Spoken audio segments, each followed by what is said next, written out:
Tiga. Baik, Assalamualaikum warahmatullahi wabarakatuh. Waalaikumsalam. Waalaikumsalam warahmatullahi wabarakatuh.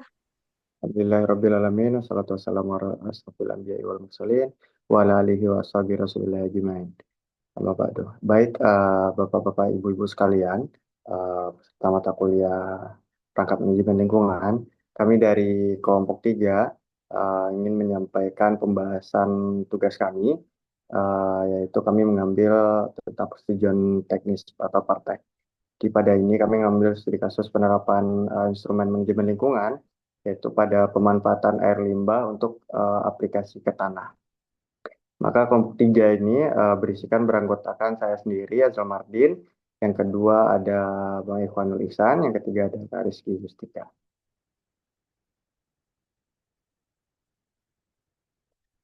Baik, jadi Pertek ini sendiri itu mengacu pada dasar peraturannya, yaitu mengacu pada Peraturan Menteri Lingkungan Hidup dan Kehutanan Republik Indonesia Nomor 5 Tahun 2021, yaitu tentang tata cara penerbitan persetujuan teknis dan surat kelayakan operasional bidang pengendalian pencemaran lingkungan. Nah, Pertek atau persetujuan teknis itu sendiri itu adalah persetujuan dari pemerintah pusat atau pemerintah daerah berupa ketentuan mengenai standar perlindungan dan pengelolaan lingkungan hidup dan analisis mengenai dampak lalu lintas usaha atau kegiatan sesuai dengan peraturan perundang-undangan.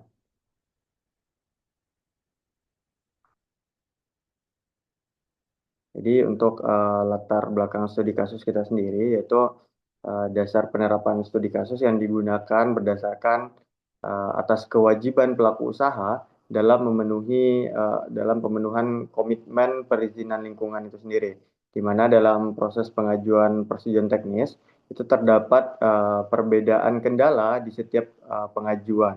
Itu dikarenakan kondisi dari lokasi dari kegiatan usaha itu sendiri, sehingga terdapat persetujuan teknis yang dapat disetujui atau tidak.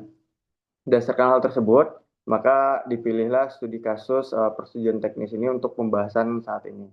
Jadi studi kasus yang diajukan ini adalah perbedaan persepsi dalam penetapan dan pengesahan persetujuan teknis pemanfaatan air limbah sebagai penyiraman tanaman di area lokasi dengan jenis gambut, bukan kubah gambut. Next. Nah, untuk tahapan pelaksanaan persetujuan teknis itu sendiri, jadi sebenarnya setiap usaha atau kegiatan yang wajib memiliki AMDAL atau KLUPL yang melakukan kegiatan pembuangan atau pemanfaatan air limbah itu harus wajib memiliki dua dokumen. Yang pertama itu ada persetujuan teknis, Partek, yang kedua ada SLO. Jadi untuk aplikasi persetujuan teknis air limbah yang dapat dilaksanakan untuk kegiatan ini itu terbagi menjadi lima pengelompokan. Jadi yang pertama itu ada pembuangan air limbah ke badan air permukaan.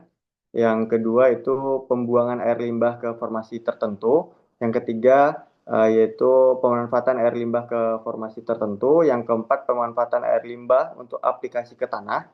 Yang kelima ada pembuangan air limbah ke laut.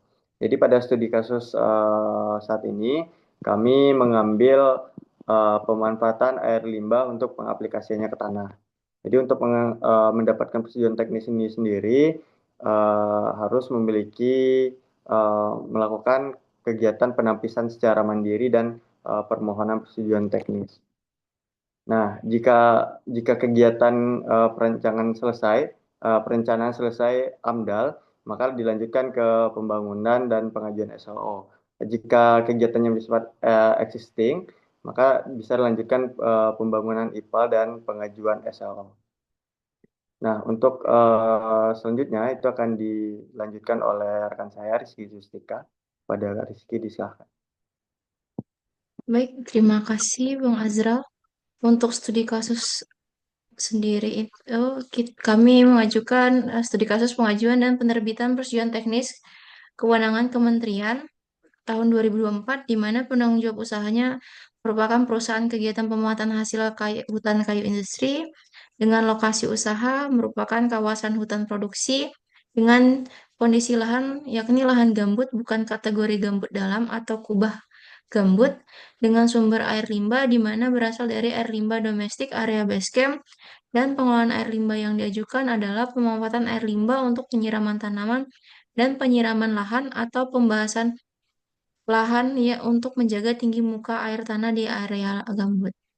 Di mana tahap pengajuannya dimulai dari yang pertama adalah diskusi jenis dokumen, di mana pelaku usaha bersama-sama berdiskusi terkait sumber air limbah, layout kegiatan, lokasi kegiatan, dan teknologi pengolahan air limbah yang mampu diaplikasikan oleh pelaku usaha. Dilanjut oleh tahap kedua, yakni dilakukannya penapisan mandiri. Setelah ditetapkan pengelolaan yang direncanakan, dilanjutkan dengan penapisan mandiri untuk pemanfaatan air limbah sebagai penyiraman tanaman sesuai dengan Permen LHK nomor 5 tahun 2021 tentang tata cara penerbitan Pertek dan SLO bidang pengendalian pencemaran lingkungan. Berikut merupakan gambaran diagram alir untuk penapisan mandiri terkait persetujuan teknis pemanfaatan air limbah untuk aplikasi ke tanah, di mana berdasarkan regulasi Permen LHK nomor 5 lampiran 1 ini, em, yang direkomendasikan adalah pemanfaatan air limbah untuk aplikasi ke tanah merupakan penyiraman dan pencucian, di mana siram tanaman atau jalan, hidran, kolam rekreasi, cuci kendaraan, dan peruntukan lain yang sejenis. Berikut merupakan penjelasan terkait diagram alir yang tadi kami tampilkan, di mana untuk pertanyaan pertama, apakah air limbah yang akan dimanfaatkan mengandung polutan infeksius? Bila iya, penanggung jawab usaha dan atau kegiatan wajib menyusun kajian teknis. Bila tidak, masuk ke pertanyaan kedua. Untuk studi kasus ini, jawabannya adalah tidak, di mana air limbah merupakan air limbah domestik tidak mengandung polutan infeksius. Untuk pertanyaan kedua, apakah air limbah akan dimanfaatkan untuk proses? Bila iya, penanggung jawab usaha dan atau kegiatan tidak diperlukan Pertek pengolahan air limbah terintegrasi dalam dokumen lingkungan. Bila tidak, masuk ke dalam ke pertanyaan selanjutnya. Untuk studi kasus ini, jawabannya adalah tidak, di mana air limbah domestik tidak dimanfaatkan kembali untuk kegiatan utama sebagai proses produksi ataupun flushing. Dilanjut dengan pertanyaan berikutnya adalah apakah air limbah akan dimanfaatkan untuk penunjang? Untuk studi kasus saat ini, itu adalah tidak, di mana air limbah domestik tidak dimanfaatkan kembali untuk kegiatan penunjang sebagai air umpan boiler, cadangan air baku, ataupun air untuk proses scrubber. Lanjut untuk pertanyaan berikutnya, apakah air limbah akan dimanfaatkan untuk produk samping? Untuk studi kasus ini, lagi-lagi itu adalah tidak, di mana air limbah domestik tidak dimanfaatkan untuk produk samping seperti pupuk. Dan dilanjutkan oleh pertanyaan kelima, apakah air limbah akan dimanfaatkan untuk menambah nutrisi pada tanah? Jawabannya juga tidak, karena air limbah domestik tidak digunakan untuk menambah nutrisi pada tanah dengan buangan sesuai dengan baku mutu air sungai kelas 4. Jelas, pertanyaannya adalah, apakah air limbah akan dimanfaatkan untuk penyiraman dan pencucian? Ya, jawabannya adalah iya, di mana air limbah domestik digunakan untuk penyiraman tanaman dan pembahasan lahan di lokasi kegiatan. Untuk tahap pengajuan selanjutnya, yakni dilanjutkan dengan penyusunan dokumen, di mana proses penyusunan dokumen sesuai dengan struktur standar teknis yang terdapat di Permen LHK nomor 5 tahun 2021. Setelah dilakukan penyusunan dokumen, maka lanjut ke submit dokumen di situs ptsp.menlhk.go.id, di mana proses submit sesuai dengan poin yang diminta di sistem dan terdapat beberapa tahapan yang dilalui berupa validasi PTSP, verifikasi teknis, validasi teknis dan unit teknis atau expose dokumen, lalu diakhiri dengan penerbitan SK. Di mana selanjutnya adalah tahapan expose dokumen. Pada proses ini, expose pada hal yang diperhatikan dikarenakan lahan jenis gambut, maka proses penyiraman tanaman dan pembahasan lahan yang diperhatikan adalah tinggi muka air tanah gambut dengan kondisi hidrogeologi air terkait arah aliran air tanah di lokasi kegiatan. Berikut merupakan output penerbitan Pertek Kewenangan Kementerian tahun 2024 yang telah terbit, di mana dasar penetapan Pertek tersebut adalah disetujui berdasarkan hasil perbaikan yang telah dilakukan dari proses validasi unit teknis dan kondisi hidrogeologi dapat dilaksanakan untuk penyiraman tanaman dan untuk menjaga tinggi muka air tanah di tanah gambut. Selanjutnya akan dijelaskan oleh rekan saya, Bang Ikhwanul Iksan. Dipersilakan.